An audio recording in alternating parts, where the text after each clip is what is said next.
السلام علیکم میرے پیارے دوستو، آئیے جانتے ہیں اس ویڈیو میں شب برات کیوں مناتے ہیں اور اس رات کیا ہوتا ہے، مسلمان اس رات کو خاص کیوں سمجھتے ہیں۔ آئیے اس ویڈیو میں جانتے ہیں۔ دوستو، ایک ایسی رات جس رات کے اندر انسانی زندگیوں کے بارے میں بہت خاص فیصلے کیے جائیں گے۔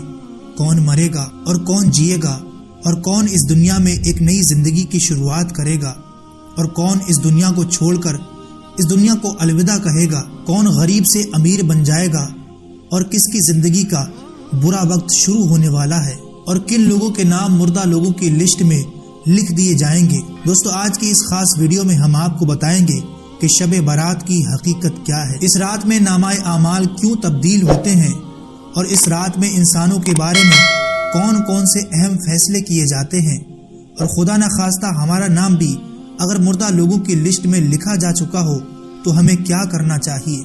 اس رات کتنے لوگوں کی مغفرت کی جاتی ہے، اور اس رات وہ کون بدقسمت لوگ ہیں جن کی مغفرت نہیں کی جاتی، اور حضور صلی اللہ علیہ وسلم نے اس رات کون کون سے عمل کرنے کا ارشاد فرمایا، اور بحیثیت ایک مسلمان ہمیں اس رات کو کیسے گزارنا چاہیے۔ ان تمام سوالوں کے جواب قرآن و احادیث کی روشنی میں اس ویڈیو میں آپ کو بتائیں گے۔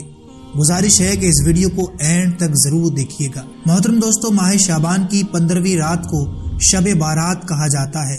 شب کے معنی رات اور بارات کے معنی بری ہونے کے ہیں، چونکہ اس رات مسلمان توبہ کر کے گناہوں سے الگ ہو جاتے ہیں، اور اللہ تعالیٰ کی رحمت سے بے شمار مسلمان جہنم سے نجات پا جاتے ہیں، اس لیے اس رات کو شب بارات کہتے ہیں۔ اس رات کو لیلۃ المبارکہ یعنی برکتوں والی رات، اور لیلۃ الرحمتہ یعنی رحمت نازل ہونے والی رات بھی کہا جاتا ہے۔ قرآن مجید میں اللہ ارشاد فرماتا ہے، قسم ہے اس روشن کتاب کی، بے شک ہم نے اسے برکت والی رات میں اتارا، بے شک ہم ڈر سنانے والے ہیں، اس میں بانٹ دیا جاتا ہے ہر حکمت والا کام۔ حضرت عطا بن یسار رضی اللہ تعالیٰ عنہ فرماتے ہیں، شعبان کی 15ویں رات میں اللہ تعالیٰ ملک الموت کو ایک فہرست دے کر حکم فرماتا ہے کہ جن جن لوگوں کے نام اس میں لکھ دیے ہیں ان کی روحوں کو آئندہ سال مقررہ وقتوں میں قبض کرنا۔ تو اس شعبان میں لوگوں کے حالات یہ ہوتے ہیں کہ کوئی باغوں میں درخت کاٹنے کی فکر میں ہوتا ہے، تو کوئی شادی کی تیاریوں میں مصروف ہوتا ہے، کوئی کوٹھی بنگلہ بنوا رہا ہوتا ہے، حالانکہ ان کے نام مردہ لوگوں کی فہرست میں لکھے جا چکے ہوتے ہیں۔ محترم مسلمان بھائیوں، 15 شعبان المعظم کی رات بڑی اہم رات ہے۔ اس رات لوگوں کے اعمال اللہ عز و جل کی بارگاہ میں پیش کیے جاتے ہیں، اور آئندہ سال تک کے احکامات نافذ کیے جاتے ہیں۔ اس رات نہ جانے کس کی قسمت میں کیا لکھ دیا جائے۔ اس رات میں جہنم کی آگ سے چھٹکارا حاصل کرنے کے لیے استغفار کرنا چاہیے۔ حضرت عائشہ صدیقہ رضی اللہ تعالی عنہا فرماتی ہیں کہ اللہ کے رسول صلی اللہ علیہ وسلم نے فرمایا، کیا تم جانتی ہو کہ شعبان کی 15ویں شب میں کیا ہوتا ہے؟ میں نے عرض کیا، یا رسول اللہ صلی اللہ علیہ وسلم آپ فرمائیں۔ ارشاد ہوا، آئندہ سال میں جتنے بھی پیدا ہونے والے ہوتے ہیں وہ سب اس شب میں لکھ دیے جاتے ہیں، اور جتنے لوگ آئندہ سال میں مرنے والے ہوتے ہیں وہ بھی اس رات میں لکھ دیے جاتے ہیں، اور اس رات میں لوگوں کا رزق اتارا جاتا ہے۔ میرے دوستو، اس رات میں لوگوں کی زندگی اور موت کا فیصلہ ہو چکا ہوتا ہے، جبکہ لوگوں کے حالات یہ ہوتے ہیں کہ وہ اپنی دنیا میں ہی مگن ہوتے ہیں۔